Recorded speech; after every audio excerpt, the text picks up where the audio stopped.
High all, நமஸ்காரம். Small change big difference. நான் வந்து கம்யூனிகேஷனில் கண்டென்ட் பற்றி இப்போ சொல்லணும்னு நினைக்கிறேன். Home to corporate. இப்போ வீட்லேயே வந்து நமக்கு வந்து எல்லாரோட அட்டென்ஷன் ஸ்பேனும் ஃபுல்லாக கிடைக்கிறதில்ல.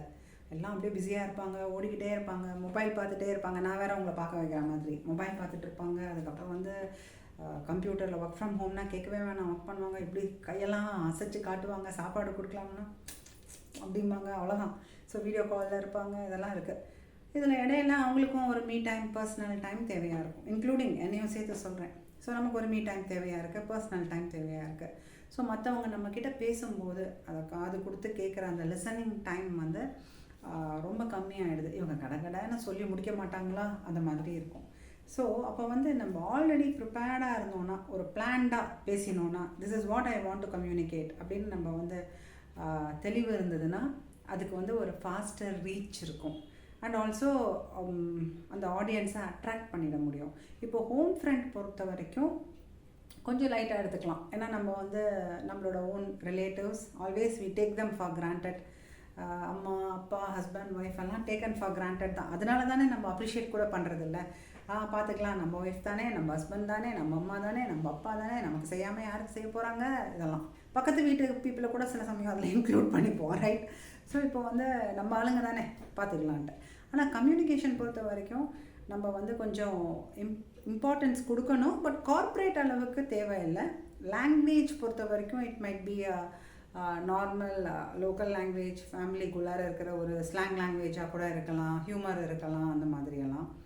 பட் கார்ப்பரேட் கம்யூனிகேஷன் அப்படின்னு வரும்போது, ஹோம் டு கார்ப்பரேட் கம்யூனிகேஷன் வரும்போது ஒரு விஷயங்க, எஸ்பெஷலி நீங்கள் வந்து ஒரு சேல்ஸ் ஆர் மார்க்கெட்டிங் டீமில் இருக்கீங்கன்னா, அமங் யுவர் டீம் மெம்பர்ஸ் கூட நீங்கள் ரொம்ப ப்ரொஃபஷ்னலாக பேசிட்டோம். Especially in a call when a client is there or physically when the customer client is present.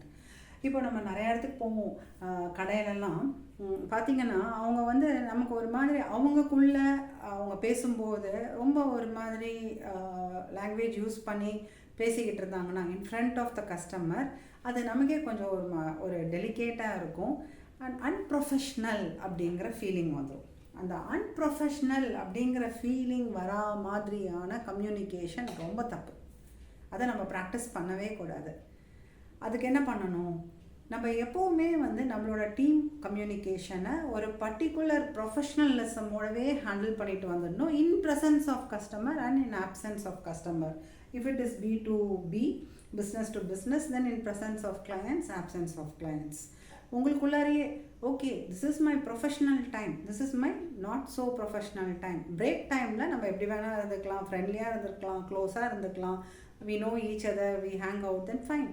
But professional டைமில் எவ்வளோ க்ளோஸாக இருந்தாலும் நீங்கள் வந்து உங்கள் கம்யூனிகேஷனில் ஸ்லாங்ஸ் யூஸ் பண்ணுறது, போடா வாடா பொடி பாடின்னு பேசுறது, இல்லை ரொம்ப ஓவராக ப்ரோ யூஸ் பண்ணுறது, ஹை ப்ரோ அப்படிங்கிறது, இதெல்லாம் வந்து it's not right.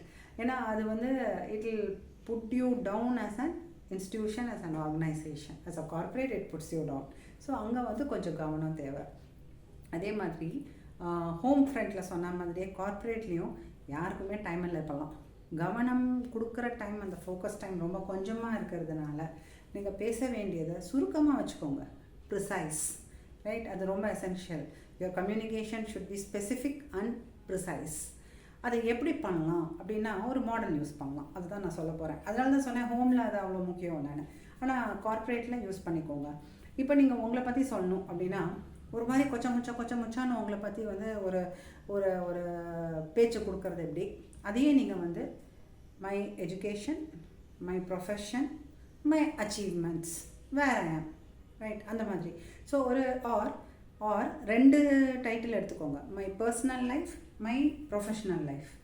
My personal லைஃப்பில் where I live and where in the family life cycle where I am. I my married, how many kids, where I live. ஒரு மாதிரி ஒரு basics. Professional life வரும்போது my qualification, or if you think it's too relevant then place of qualification. அது ரொம்ப important பிளேஸாக இருந்து mention the place of qualification. அதுக்கப்புறம் where you work, in what role and capacity. அதுக்கப்புறமா வந்து something about your rewards, awards of achievements that you have made. அவ்வளோதான். It makes a clean presentation, correct?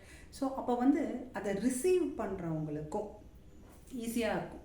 எப்போவுமே நம்ம ஆடியன்ஸ்க்கு தான் ப்ரெசென்ட் பண்ணுறோமே தவிர்த்து நமக்காக நம்ம கம்யூனிகேட் பண்ணுறதில்ல, மற்றவங்களுக்காக கம்யூனிகேட் பண்ணுறோம். அப்போ அந்த ரீச் இருக்கணும்னா இந்த மாதிரி ஒரு மாடலை ஃபாலோ பண்ணிங்கன்னா, இந்த மாடலை நான் மெக்கின்சீஸ்லேருந்து பாரோ பண்ணியிருக்கேன். அதில் பார்த்தீங்கன்னா அவங்க அழகாக கொடுப்பாங்க. இப்போ வந்து ஹவு டு பிச் யுவர் செல்ஃப்னு ஒரு ஆக்டிவிட்டியே நாங்கள் கார்ப்பரேட் ட்ரைனிங்கில் அடிக்கடி பண்ணுவோம், செல்ஃப் பிச்சிங்னு. அதில் வந்து இதை பண்ண வைப்போம் ஒவ்வொருத்தரையும். ஏன்னா அவங்களுக்கு இது ஒரு practice session on how you can present other ideas. When you present yourself like this, then they learn how to segregate things, how to put it neatly into topics and subtopics and then make the presentation, right?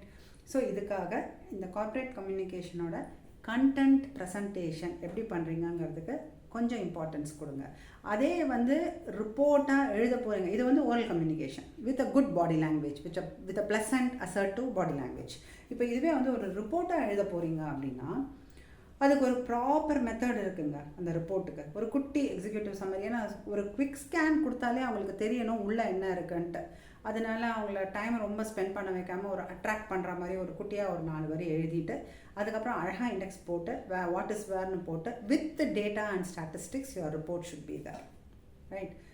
You can use any font size, advisable font size and other things. இதை presentation ஸ்கில்ஸில் நம்ம பார்ப்போம் டீட்டெயில்டாக. இப்போ வந்து நான் சொல்லணும்னு நினைக்கிறது, உங்கள் கண்டென்ட் ப்ரெசன்டேஷனை ஈஸிலி ரிசீவபிளாக பண்ணணும். இது வந்து most important in corporate than at home. So thank you very much. இந்த சின்ன சேஞ்ச் கொண்டு வந்தீங்கன்னா மற்றவங்க வந்து ஈஸியாக நீங்கள் பேசுகிறத கேட்பாங்க. சின்னதாக பேசினீங்கன்னா ஃபுல் அட்டென்ஷன் கொடுப்பாங்க. Make it very interesting for others. Okay, thank you.